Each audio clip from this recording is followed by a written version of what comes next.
Hey guys, Johnny here with Team Legit. Today I've got a new product for you guys. This is the FlySky FS i10. This is a new 10-channel radio by FlySky. Now, in the past, FlySky has just made these little cheapy radios that you can get under $60, $70 to just get you started in the hobby. Now they moved on to a little bit more advanced system. Now this i10 is a really good looking radio. It features a touchscreen and LCD. It's got really nice gimbals. So without further ado, let's get this thing unboxed. So as you can see, it'll come in this nice heavy-duty cardboard display box. It's a really nice, durable box. So let's get this thing cracked open.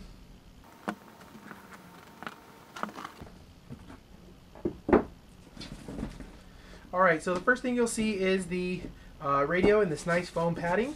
Let's go ahead and remove that. In my case, I just have the 10-channel receiver that's included with it.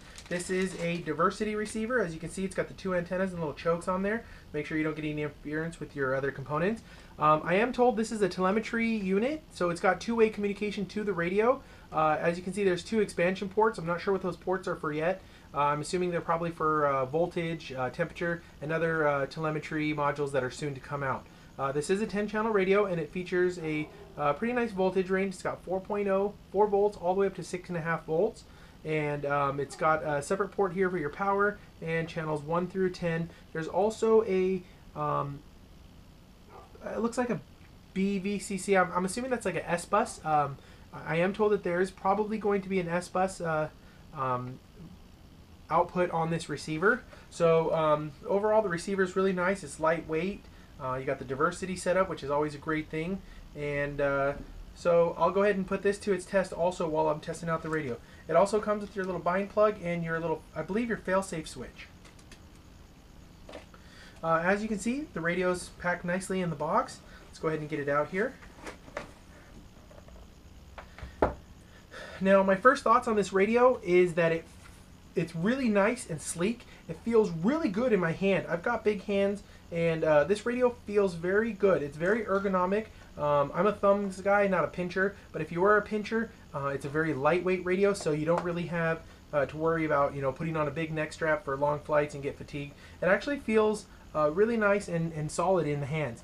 The gimbals feel really nice and smooth. There's no like any grinding or anything like that. They don't feel like cheap or cheesy.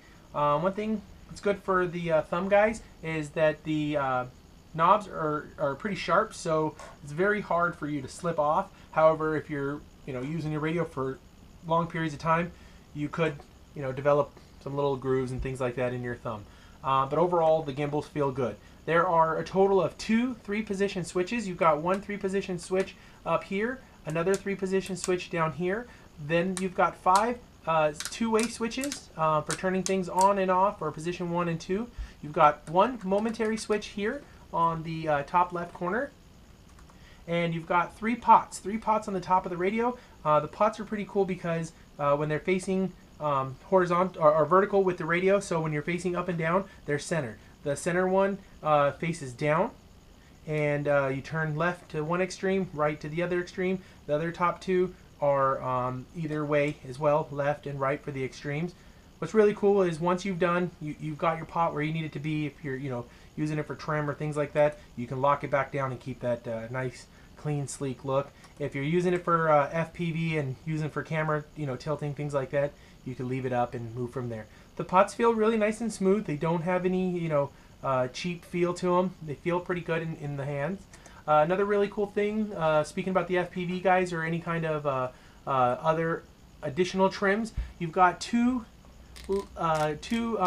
sliders on the sides, one on each side, and when you're holding it in your hand, it feels really good where they're at. I mean, I'm not like straining or going out of my way to move them. One thing I didn't like about them, their ratcheting style, so I'm probably assuming that somebody's going to want to get in there and take out the ratchet, make it nice and sleek, nice and smooth, so you can move it very easily. When you're panning a camera, you might get that little jittery feel to it. A couple other really cool things about the radio. You've got a cool, nice, big LCD touchscreen. This is a color touchscreen. We'll get into that in a minute. You've got a nice 90-degree bending antenna, so you can put it away for nice, clean storage. You've got a pretty nice, good carry handle. It's got a rubbery feel to it, so it's not going to slide out of your hand. And again, like I said, the feel in my hand. It just feels great, like I said, and I've got big hands, so this feels good. It's nice and wide. Getting into the charging, to charge this, you're going to use the USB port that's tucked away under the rubber little cover right here. You've got a USB micro port. This is the same that comes on most of the newer, say, cell phones and things like that. It's the USB micro port. And you've also got a trainer port. One thing I'm a little bit disappointed about is that it does not have a JR module.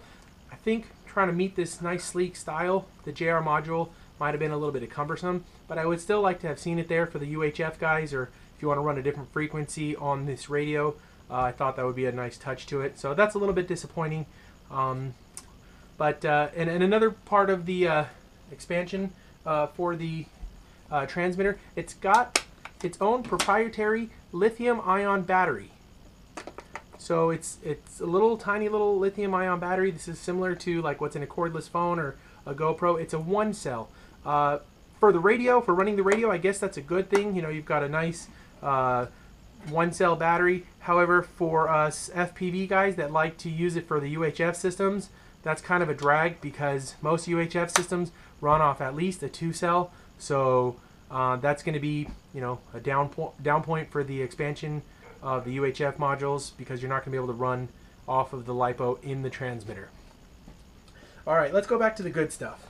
To turn on the transmitter, you're going to hold down the 2 power buttons. You'll notice the blue LED on the top come on here, and then my warning switches came on. This is telling me that one of my switches or my throttle or whatever is in a not in the safety position. So I believe it was that one right there and my throttle. Next thing, you'll see it boot up. It comes into the FlySky boot up screen. And you've got a whole bunch of different stuff showing up here on the actual main screen. You can set up timers, you can set up all kinds of different things. Everything is touchscreen, so when you hit the settings button, you can go through the settings. It's kind of like an Android or an iPhone device where you can actually slide on the screen to get to the different settings, you know, throttle curves, expo, things like that. They're all set up pretty nice and ergonomical, so if you've got a smartphone, this should be pretty easy to figure out. Going back to the main screen, you just tap the button, goes right to the main screen. Going back to ergonomics, I feel like I'm jumping around a lot, but I'm just trying to get as much of it covered. The aileron and rudder tabs are located in where I would say it'd be the normal position. The throttle and elevator tabs are located a little bit higher, so when you're trying to get to those different tabs, you've kind of got to get a little bit of a reach and then get back to your stick, which, you know, I don't know if that's ergonomically correct or whatever, but I guess once you get your aircraft trimmed out, you really shouldn't be using those trims that much anyway. It would have just been nicer to have them, you know, where they are, but they did give you this big, nice LCD screen, so I guess it kind of makes up for it. I don't know if that's going to be a down point for somebody or not.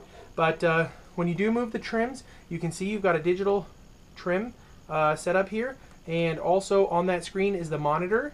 And once you move the trims, you know, you get it to where you need it to be. If you go back, it'll go back to its main screen, and you can go back to the monitor just by going into the monitor on there. And you can also see that your trims are moved onto the main screen. You can see them, you know, that I've moved them left or right or whatever in accordance to whatever I've trimmed out. So that's the general view of the LCD screen. Down point on that is it looks really good here in the house, but once you go out into the sun, it was very difficult to see the screen or actually utilize the screen for my needs. I found myself shading it quite a bit or trying to find shade to make my adjustments and things like that.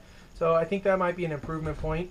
Overall, I think it's a pretty good radio, and like I said, it feels good in the hand. I'll be putting it through the test in the next couple weeks, and I'll be using the actual 10-channel receiver that was included with it, and I'll also attach a Dragon Link to this and see how it handles with my Dragon Link system. So for more information about this radio, go ahead and log on to FlySky. There will be a USA distributor, and as soon as they offer it, I'll go ahead and put that in the description below so you guys can click on there. If you guys like seeing these product reviews and you want to have updates on this particular product or any other products for that matter, don't forget to click the subscribe button, and if you like what you're seeing, click the like button. If you have any questions or comments, make sure you leave that below. With the FlySky i10 review, I'm Johnny with Team Legit. Thanks for watching.